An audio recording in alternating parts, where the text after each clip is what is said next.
Chaque année, la Journée mondiale de l'asthme coïncidant avec la 25e édition est célébrée le premier mardi du mois de mai par la direction de l'hôpital d'enfants Albert Royer avec l'association des asthmatiques.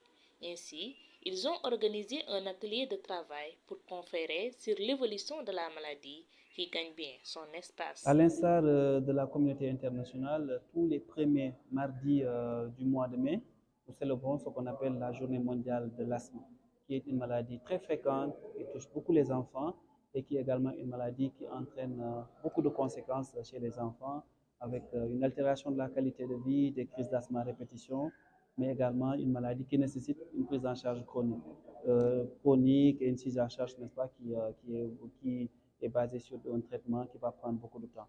C'est pourquoi nous profitons souvent de ces occasions pour nous réunir avec les autres pédiatres et parler de cette maladie. Albert Royer étant un hôpital pour enfants a abrité cette journée qui est une occasion pour les spécialistes d'entretenir des discussions pour mieux aider les enfants qui souffrent de cette maladie.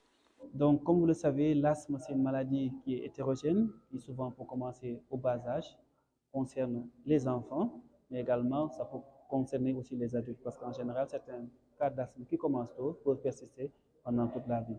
Donc, maintenant, comme nous sommes en milieu hospitalier pédiatrique au niveau de l'hôpital d'enfants Albert, nous prenons en charge des enfants jusqu'à 15 ans, parfois 16 ans, parfois même au-delà de ça, ce qui fait que nous parlerons beaucoup plus de l'asthme de l'enfant, même si on sait que c'est une seule maladie qui peut concerner l'enfant, l'adolescent et Au l'adulte. Sénégal, le taux de prévalence de l'asthme chez les enfants est de plus en plus élevé, selon le professeur.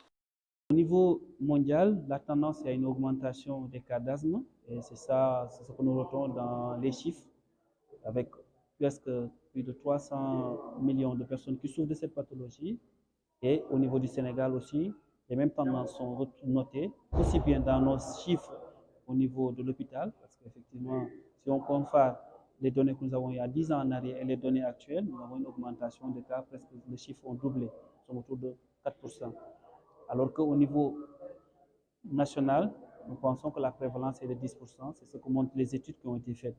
Dans un milieu scolaire, nous avons noté dans une étude qu'il y a parce que 16% des enfants souffrent de l'asthme. Donc, une étude qui a été faite dans 5 grands lycées de Dakar avec plus de 2000 enfants qui ont participé à cette enquête. Vu la recrudescence de l'asthme au Sénégal, une bonne politique de sensibilisation est aussi menée au sein de l'hôpital.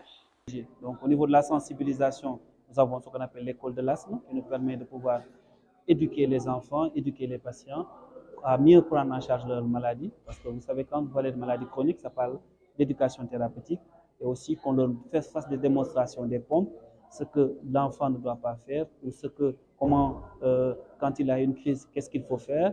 Quand l'enfant, une crise d'asthme bien entendu, quand l'enfant n'a pas de crise d'asthme, qu'est-ce qu'il faut éviter. Et aussi quand ils ont besoin de conseils, comment faire. Et aussi pour qu'ils puissent même s'approprier du traitement de leur maladie. Et c'est ça qui permettra d'avoir le contrôle de l'asthme. Pour mieux prévenir et combattre cette maladie fréquente et grave en constante augmentation, des recommandations ne manquent pas. Donc, ce qu'il faut noter que dans l'asthme, comme c'est une maladie chronique, comme l'hypertension artérielle, le diabète, mais également d'autres maladies chroniques, c'est important que les gens aient ce qu'on appelle des recommandations. Donc, ce que nous faisons, c'est rappeler souvent aux enfants, aux praticiens surtout, que l'asthme est là et qu'il faudrait les former pour la prise en charge de la pathologie. Mais aussi qu'on puisse avoir les mêmes recommandations, c'est-à-dire la même pratique. C'est pourquoi nous nous réunissons régulièrement pour discuter de cette pathologie. Maintenant, il y a eu beaucoup d'améliorations au niveau de la prise en charge de la maladie, en termes de traitement disponible, avec les pompes, les chambres d'inhalation et tout. Mais aussi, ce que nous avons noté aussi, c'est qu'il y a aussi de plus en plus des moyens de diagnostic qui est En l'objectif définitive, principal. il est bien de savoir que l'asthme ne se guérit pas. Par contre, le patient peut l'être grâce à l'observance de certaines règles pour éviter la survenue de crises d'asthme, comme ce fut la pollution de l'air due particulièrement aux émissions de gaz dans l'atmosphère, éviter la fumée, les animaux domestiques, entre autres.